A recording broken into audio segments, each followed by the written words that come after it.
Sign the confession.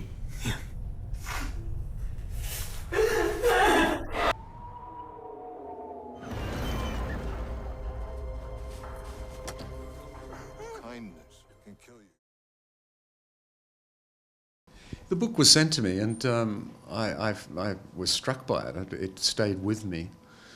I generally tend to say no, initially to everything. Somehow, I don't know why make that film of that, So I said kind of, oh, I don't think so. And then I found I was thinking about it, over the next 2 weeks, and it wouldn't leave me alone. I could be in the shower and I'd suddenly get an idea for a shot, or hear a little bit of music in the supermarket, and I'd think, what's that remind me of? It's like a mood in the desert or something.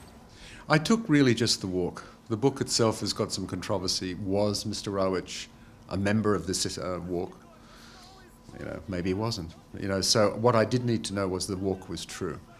And I found evidence that satisfied me this had happened, talking to some witnesses. And so I took the structure of the walk. Then I just a little bit of two characters, but otherwise it's in invention, it's fiction, based on interviews with survivors and other books. I took a year, really it was essentially 2008, to research it, visit locations, go to Moscow, meet people who'd been in the Gulag, and London, Poles who'd survived, lived there. And always reading all the time. You could never read enough. I got 60, 70 books that were very important. Shalamov, I would say very much. Gustav Herling, from Polish writer. And Mandelstam, Mrs. Mandelstam. Anyway, lots of books. Perhaps growing up, at the end of the Second War, I was immersed from a very young age. I was born in 1944. So as soon as I was conscious, I was, 5 or 6 or 7, I was playing war games, and I was always interested in the garages or under the house of neighbours who'd been soldiers in the war. Sometimes they had souvenirs, a rifle maybe, helmet taken from a Japanese, or one guy had a German Schmeisser submachine gun. So the street was full of this kind of detritus and souvenirs of the Second War.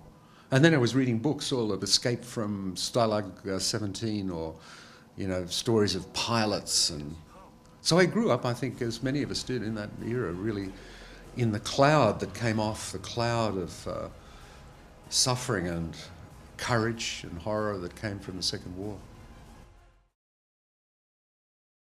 No strategy except, you might say, to try and, I like to surprise myself. I like something that I haven't sort of done before, or I haven't seen, or I think I feel a particular connection to.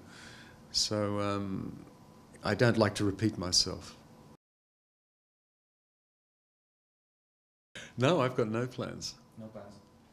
I'm looking, I'm reading scripts and so forth. They sent me a script to Prague the other day, and, so the search goes on for me, like a detective looking for a missing person, trying to find the missing story.